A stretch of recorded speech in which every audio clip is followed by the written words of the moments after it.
Hello everyone, my name is Praveen Kentra and today we are going to discuss a very good problem with you. Okay, so let's get started with it.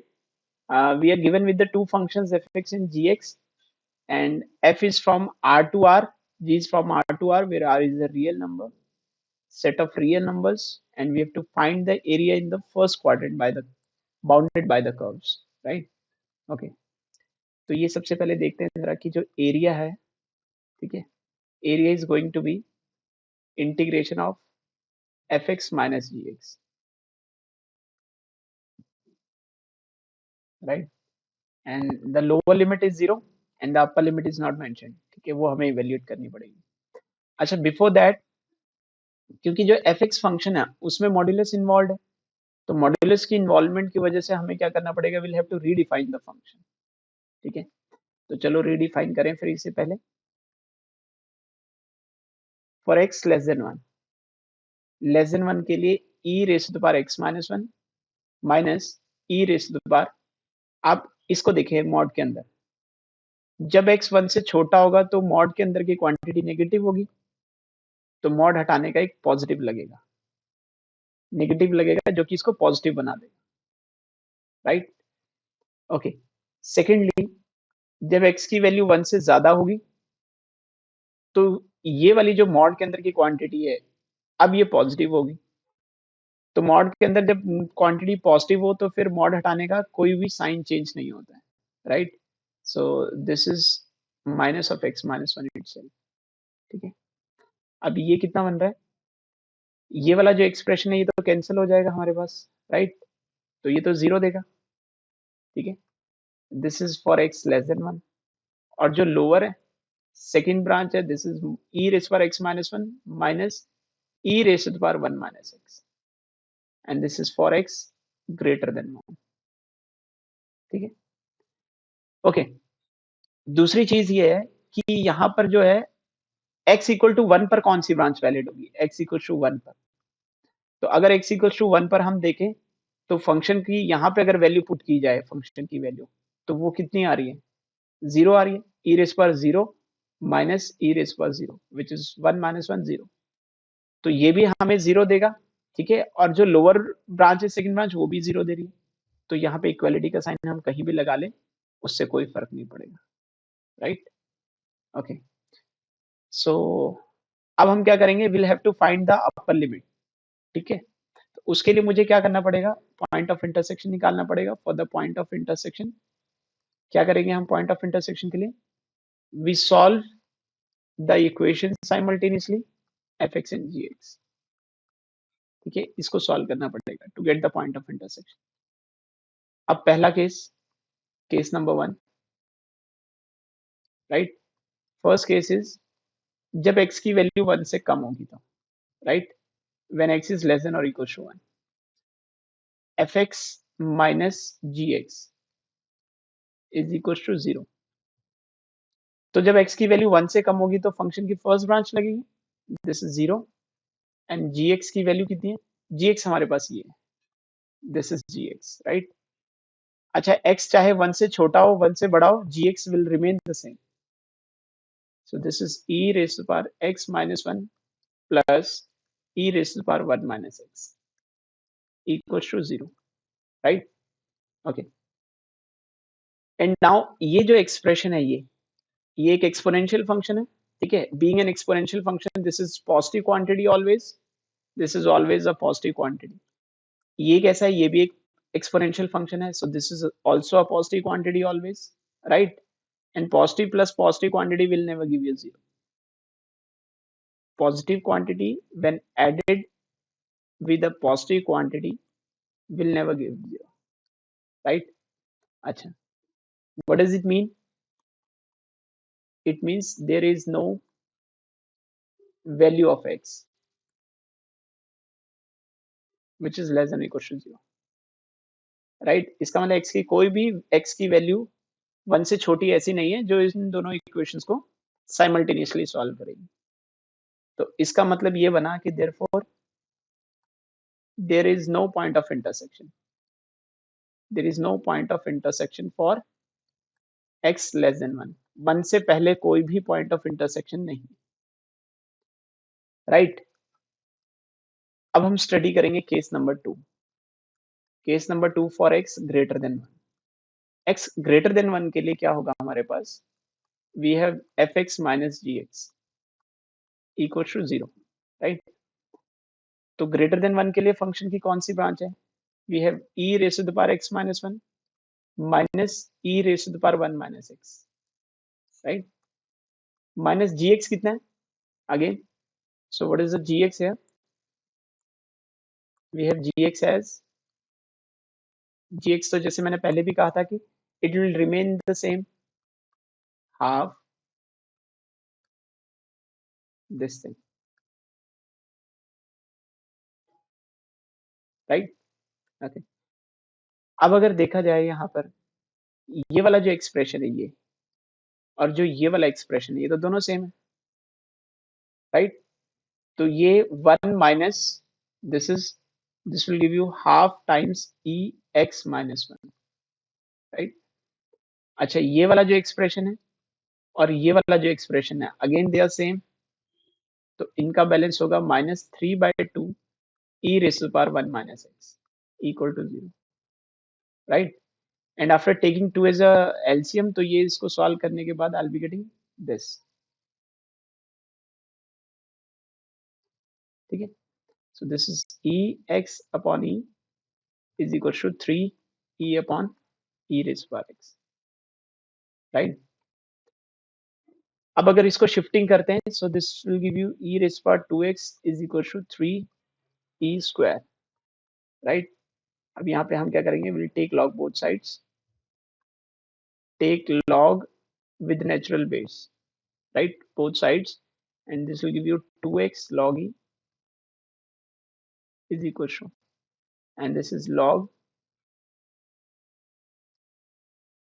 3 e square, right, and this is 2x equals to, this will give you log 3 plus log e square, which is 2 log e, right, and this is again 2x is equal to, log e is 1, so this is 2 plus log 3, right। अच्छा, अब यहाँ से x की value कितनी बनी?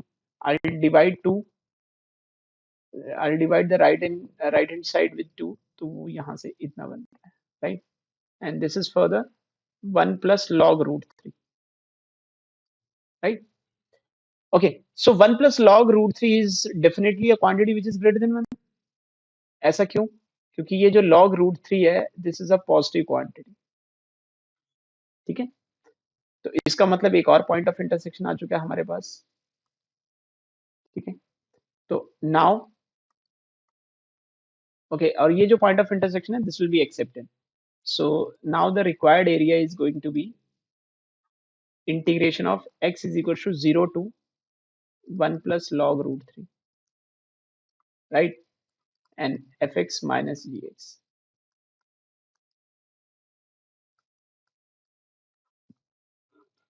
right, modulus of it, of course, since area is always positive quantity, तो ये बनेगा 0 to 1, right, fx minus gx plus 1 to 1 plus log root 3,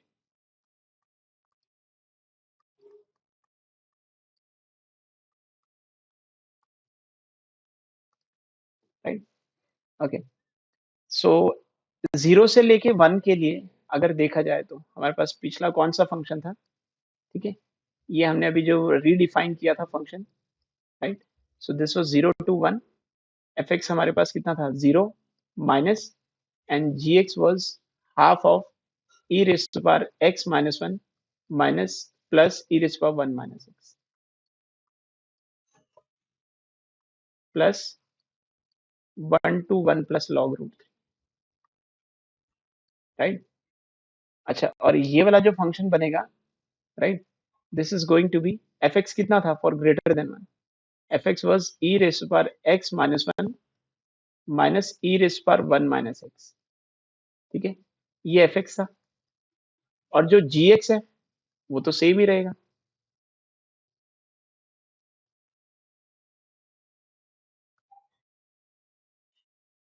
ठीक है, ओके। अब इसकी इंटीग्रेशन स्टार्ट करते हैं जरा, ठीक है। So this is minus half, ठीक है। इसकी इंटीग्रेशन कितनी होगी, will be e raise power x minus one, और दूसरे एक्सप्रेशन की integration e raise power one minus x with negative sign, तो वो हमने एडजस्ट कर लिया, 0 to 1 प्लस, राइट। ये वाला अब एक्सप्रेशन कैसा बनेगा, फिर से देखते हैं जरा, ये कितना है, e raise to the power, this is what, this is e raise to power x minus one, and this is also e raise power x minus one. इसका और इसका बैलेंस हाफ बनेगा, राइट। इन दोनों को हम कंबाइन करेंगे और ये वाला इसके साथ कंबाइन होगा, ठीक है। तो before writing the expression, so this is 1 plus 1 to 1 plus log root 3, right, and this is half e raised to the power x minus 1, right, minus 3 by 2 e raised to the power 1 minus x. We haven't integrated it yet, ठीक है। अच्छा, next one is, अब इसकी integration तो हम सीधा कर चुके हैं, और इसको will just put the upper limit and the lower limit now. जब मैं 1 पुट करूंगा, दिस इज गोइंग टू बी e raised to the power 0 minus e raised to the power 0 minus 1 put करने से e raised to the power minus 1 minus e raised to the power 1, right, plus, अच्छा, again modulus, क्योंकि area हमेशा positive रहेगा हमारा, ठीक है। इसकी इंटीग्रेशन कितनी होगी, हाफ, ठीक है। हाफ तो बाहर रखेंगे हम इसे, and this is e raise पर X minus one minus three e raise पर वन माइनस एक्स की दोबारा से अगर हम यहाँ पर डिवाइड करेंगे उसके डेरिवेटिव से, तो माइनस वन वही एडजस्ट हो जाएगा, right. This is 1 to 1 plus log root, right. And again will just put a modulus sign here, क्योंकि डिस्टेंस हमेशा पॉजिटिव हो रहेगा, ठीक है। एरिया हमेशा पॉजिटिव रहेगा इसलिए, ओके। तो ये तो कैंसिल हो गया यहाँ से, this is getting cancelled out, e raised पर 0 is 1, 1 minus 1 is 0, so this is minus half, right, और एक ये वाला साइन रहेगा नेगेटिव का, तो इसको पॉजिटिव बना देगा, right, and this is e raised पर minus one minus e modulus plus half, ठीक है, will write it here, half, ठीक है। x को पहले हम ये पुट करेंगे, तो ये बनेगा e raised to the power log root 3 plus 3, और जब यहाँ पे पुट करोगे, so will be minus 3 into e raise power minus log root 3, ठीक है। ओके, सो नेक्स्ट वन, जब 1 पुट करेंगे, लोअर लिमिट 1 पुट करेंगे, सो this is minus e raise power 0 minus plus 3 into e raise power 0, ठीक है, which will definitely give you 4 here. अच्छा, अब ये कितना बन रहा है, दिस इज हाफ, ठीक है। अच्छा, अब हमें पता है कि जो 1 ओवर ई होता है, this is less then E, right, तो ये क्वांटिटी तो नेगेटिव है, तो मॉड हटाने का एक नेगेटिव लगेगा, जो कि ये इसको इस तरीके से बना देगा, क्योंकि एरिया तो हमेशा पॉजिटिव रहना चाहिए ना, plus half, and this will give you, ये कितना है, ये, right. So let us solve it here, ये वाला एक्सप्रेशन, ई और लॉग कैंसिल हो जाएंगे, and this will give you root 3 only, ठीक है। ये कितना बनेगा, ये बनेगा हमारे पास 1 ओवर रूट 3, ठीक है। तो this is going to be root 3 plus 3 over root 3, which is root 3 plus root 3, and which is 2 root 3, right, so this is 2 root 3, और ये कितना एक्सप्रेशन बन रहा है, e raised power 0 is 1, and this will give you 1 plus 3 as 4, so final answer is, right, so what we are getting from here, so we are getting 2 root 3 minus 4, ठीक है, and this is okay, we'll just write it at the top. यहाँ पे लिख लेते हैं इसका final answer, ठीक है. So this is half e minus 1 plus, ठीक है. तो अब ये जो 2 है ये तो कैंसिल हो जाएगा इसके साथ और इसके साथ, तो हमारे पास होगा √3 माइनस 1, √3 माइनस 2. लेकिन again this is a negative quantity क्योंकि 2 बड़ा होता है, एरिया कभी नेगेटिव नहीं होता, तो उसकी वजह से नेगेटिव लग जाएगा, and this is 2 minus √3. Right? So according to this, option A is the final answer. Right? That's it. Okay, students. I hope कि आपकी जो problem है, this has been sorted out. Thank you so much.